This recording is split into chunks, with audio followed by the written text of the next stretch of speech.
Hello, everyone, and welcome to another episode of Out of the Fog. I'm your host, Laurabel Mba.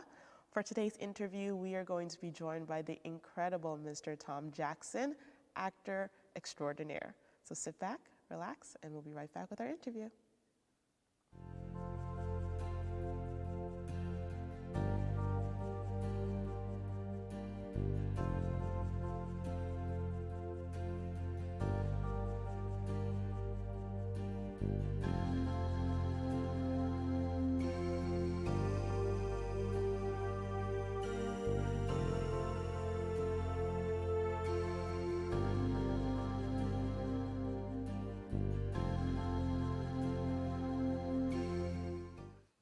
Hello, everyone, and welcome to a very special episode of Out of the Fog. I'm your host, Laurabel Mba.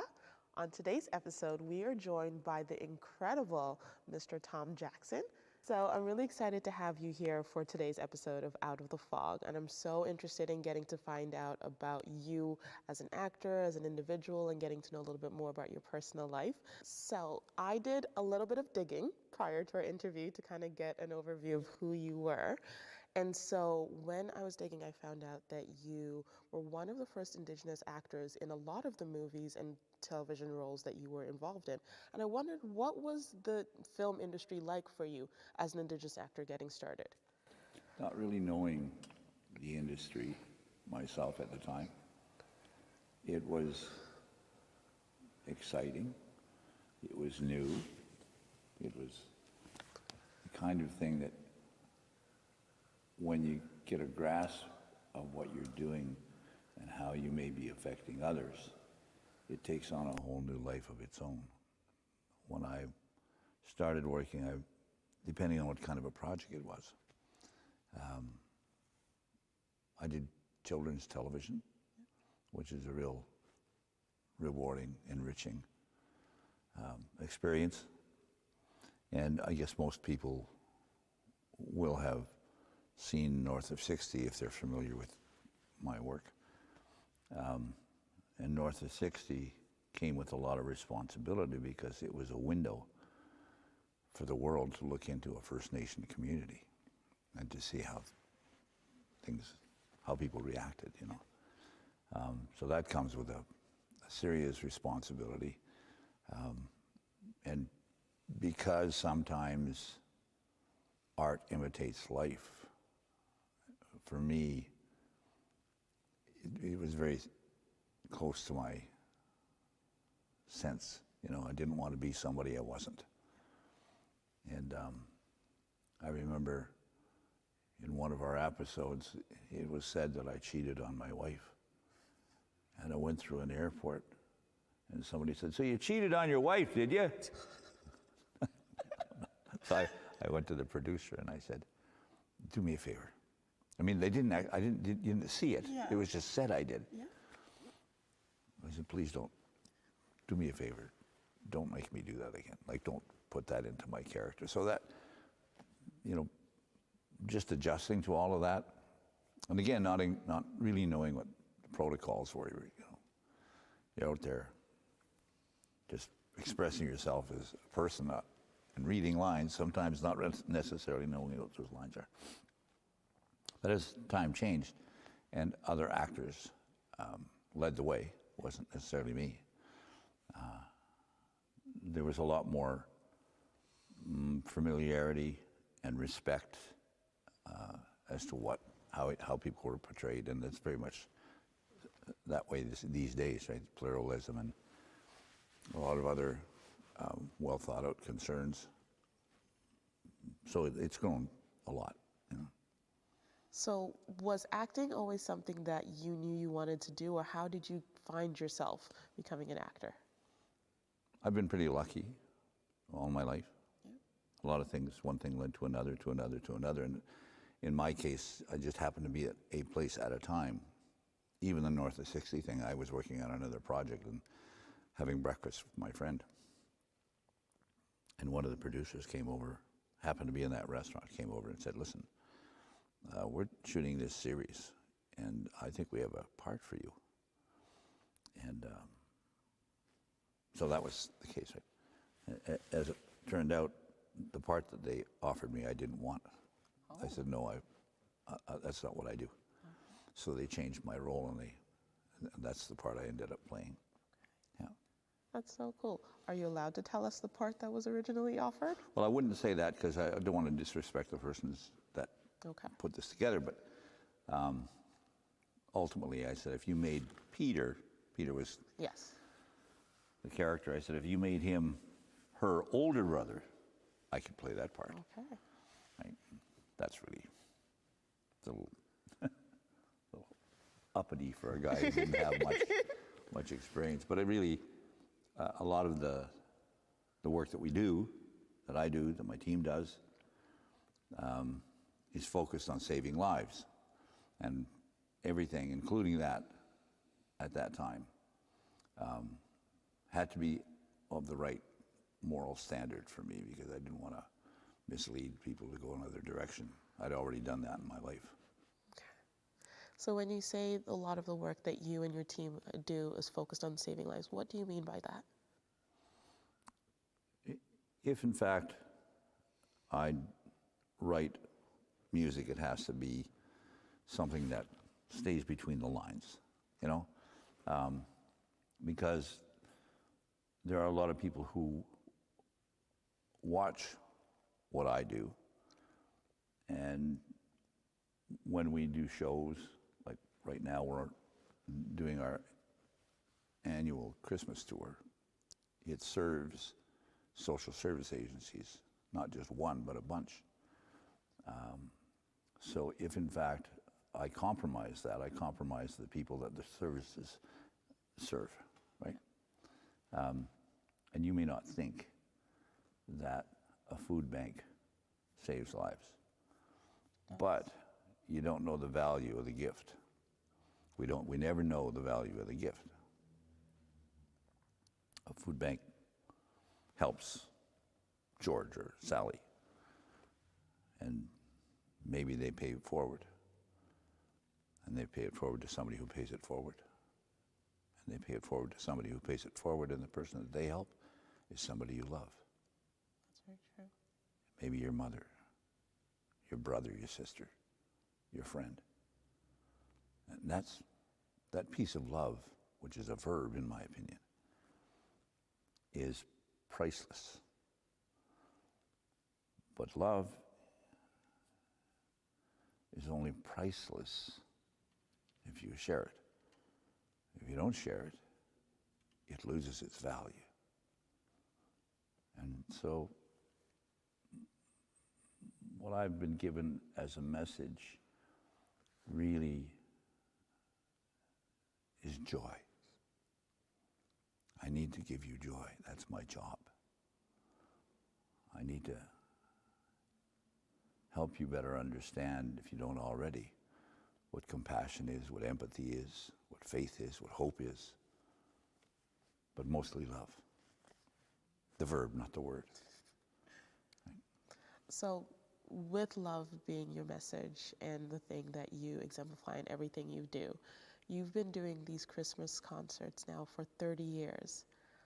What was the spark that started it for you? It was self-serving. I found, because I had dug a dark hole, a dark space for myself. And then there was this spark, a candlelight, that's what I call it these days. And that manifested itself into me looking for somebody that was worse off than me. And when I started that journey, I found that there were a lot of people that were worse off than me. And that led me here to you.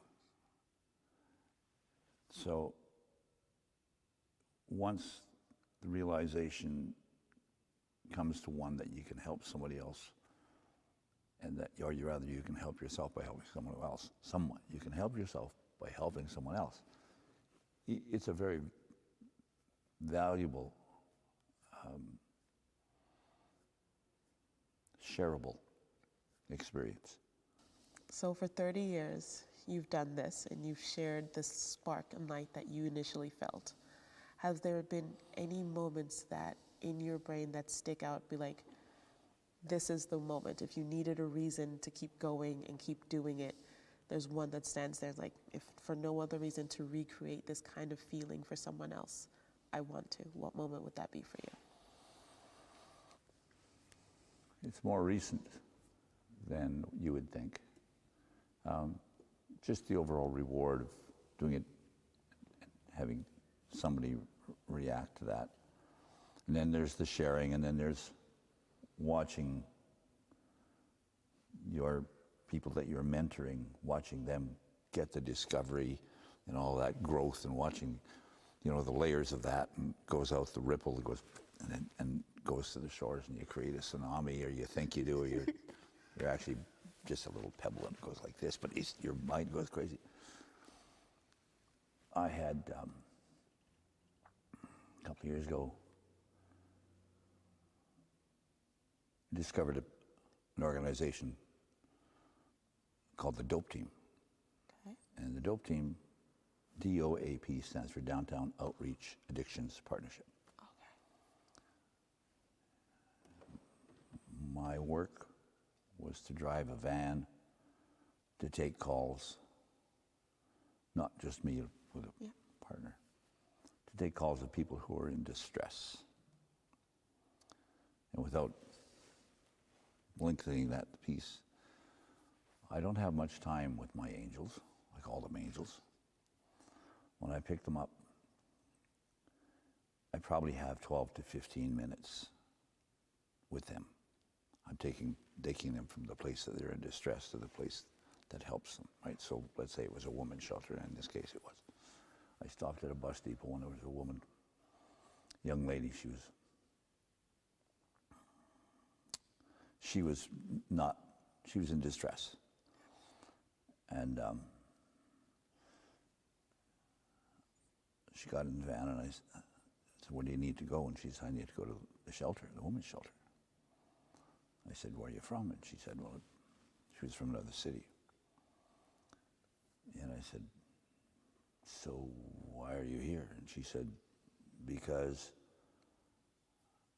I need to become visible. I said, what does that mean? She said, well, I have a child, and I need to get my child back. And the only way I get my child back is to become visible again. I said, are you high?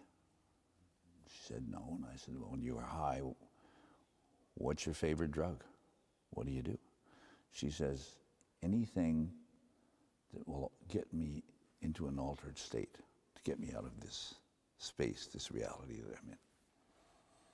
Okay. So I said, would you rather be somewhere else, like your life to be different? And she said, yeah. And I said, okay, well, that's the first step. What do you want the next step to be? Do you want to take another step? Because we can do. I know people that can help you. Yeah, she did. So, okay. So,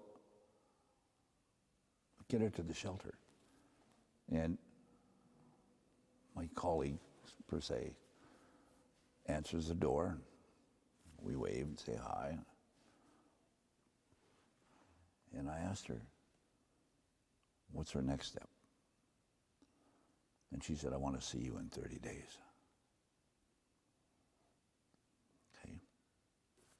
Got it. So I was walking away, and I turned around and I said, I'd like to know your daughter's name. And she said, my daughter's name is Miracle.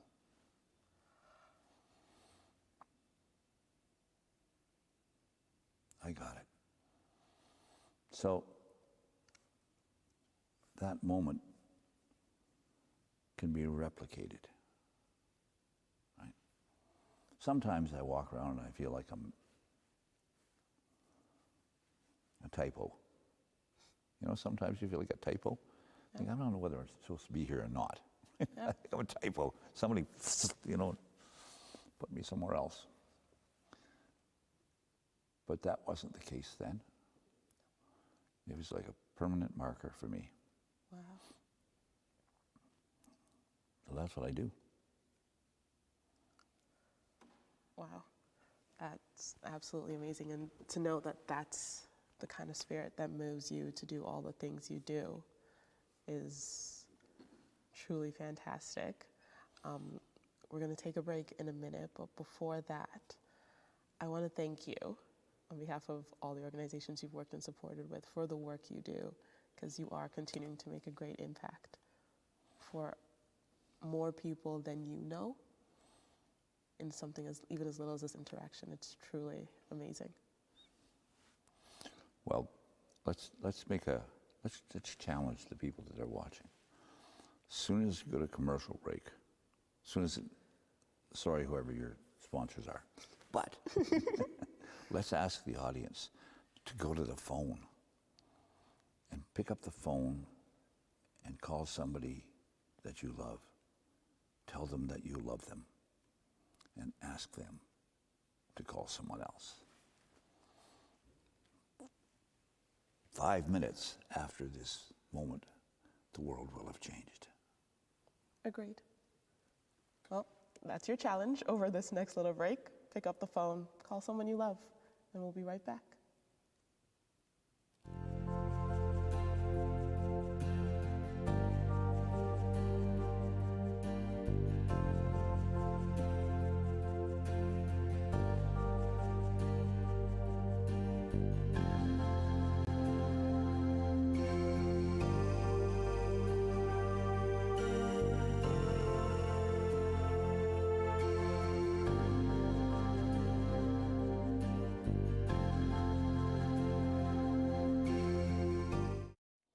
Welcome back, everyone. I hope you rushed to the phones and called someone you loved and encouraged them to call someone they loved. We're back with Tom Jackson. So, Mr. Jackson, let's continue our conversation. Let me tell you where that idea came from. Okay. About calling somebody in. Yep. When COVID hit, we had to create something new for ourselves. And I was in conversation with 27 students from First Light, artists of different types. And I said, okay, we have a brand new canvas. We're all artists. Now, what are we going to do? What do we want to put on this canvas? Because COVID's hit and everything's different now. Absolutely. And without belaboring the point, the conclusion was we wanted to put peace or love on the canvas. Whether you were sculpting it, whether you were singing it, didn't matter. And so we made that commitment. Not me, this wasn't my idea, but the group's idea was that to call somebody and do exactly what we did. So within 3 minutes, the world had changed. There wasn't 27 people that had changed and committed themselves. There were 54. And in 10 minutes or 5 minutes after that, there were 108. So within that period of time, we'd actually changed the world. You don't, I have no idea myself how to do that, but collectively this group did. And we're actually in the building here. Yeah. Right now, where First Light exists. That's truly amazing to kind of see how something as started off as simple as a phone call had the power to put so much world back out into the world, especially at the height of the pandemic. So you've been doing this for 30 years for the Christmas concerts, but you've been in the film industry for so much longer. When you sit back and kind of look at everything you've accomplished in this time, is this where you thought you would be? No, but as the world started to evolve, and now you got to be careful that it doesn't sound holier than thou, or you get to the point you go, please, oh no, I'm getting fatigued hearing this kind of magic, if it's actually magic. Yep. But from the spot where I had mentioned where there was this my world was in my veins. I'd placed it in my veins and destroyed it. When I decided that I needed to move faster, when I found this magic moment of touch, Yeah. I realized I had to be better at something. If I was going to have a platform, I wanted it to be a pulpit. I wanted it a soapbox. I wanted to shout it, So I knew little about what was possible, but I had a guitar. And I had this opportunity prior to all of that to actually do theater. Yep. Actually, one show, albeit. And I thought, okay, if I wanted that soapbox, then I had to get good at something in order to be able to convince people that I could carry cables, that I was capable of carrying cables and focusing lights and possibly running a camera. So I got one and I started taking pictures to try and figure out what the camera looked like when it was like this and then it was like this. Right? And that gave me a level of confidence to call old friends of mine. And one of them was the Western Canadian manager of television for one of the networks, and I called him. And I said, I don't need a lot, but you got any cables I can carry? He said, sure. And it was kind of like that. He didn't go, yeah, sure. He went, sure.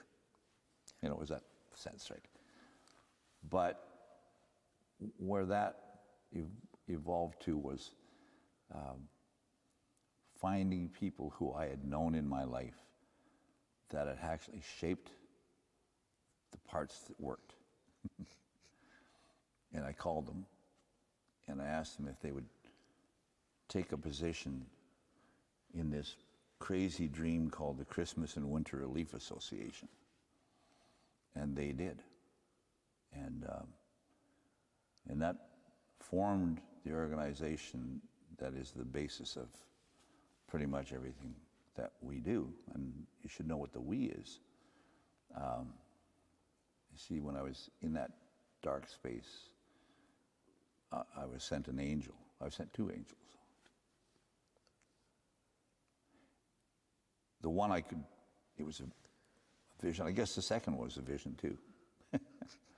But there's a woman in my life. And her name is Allison, and we called her Wonder Woman. And Allison fell in love with a drug addict. And for every step of this journey, after 34 years or something like that, every day, it's bigger and better than it was the day before. So as much as,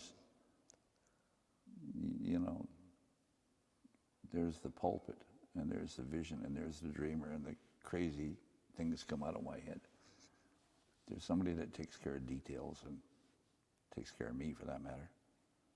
And that's Allison.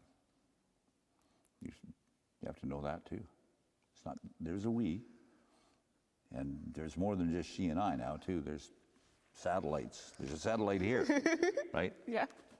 Aidan Flynn and Sarah, who live here. Aidan crossed my path in the year 2000, I think, out in Calgary. Oh. And then he came back here. He's now the head of the Arts and Cultural Center for Newfoundland and Labrador. Yes. And he's a magical young man. When I started this interview with you, this was not the plan of where I thought this would go. I fully thought it would be a chance to kind of get to know who the actor was and how his story and journey has been. And this has become something much deeper than that. And getting to share space and time with you has definitely left me a changed person. And I'm definitely going to change how I move through the world now. For our viewers, if you could leave them with one parting message as they move through life, through a difficult time, just their existence? What would you want them to know? I want you and you and you and you to know that there is a social prescription for what ails you. It doesn't come out of a medicine cabinet. It's learning to dance again. It's learning to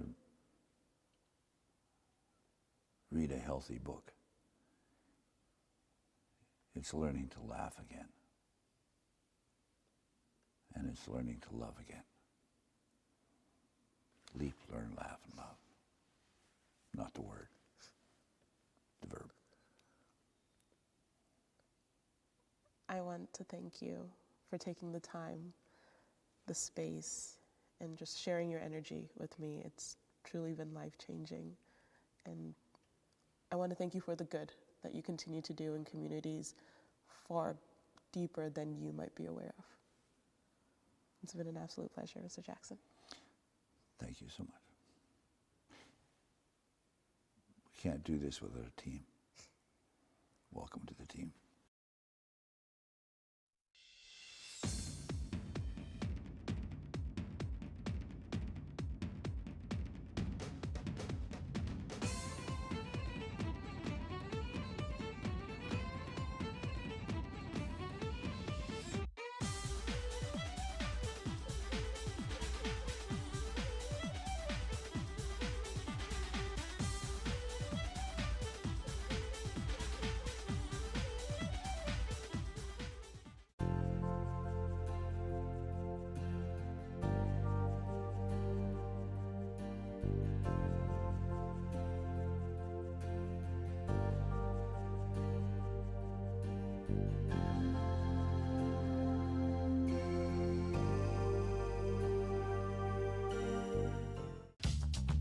This program is brought to you by Ignite TV.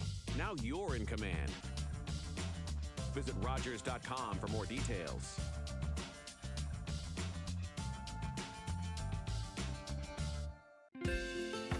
If you have a comment about this program, we'd love to hear it.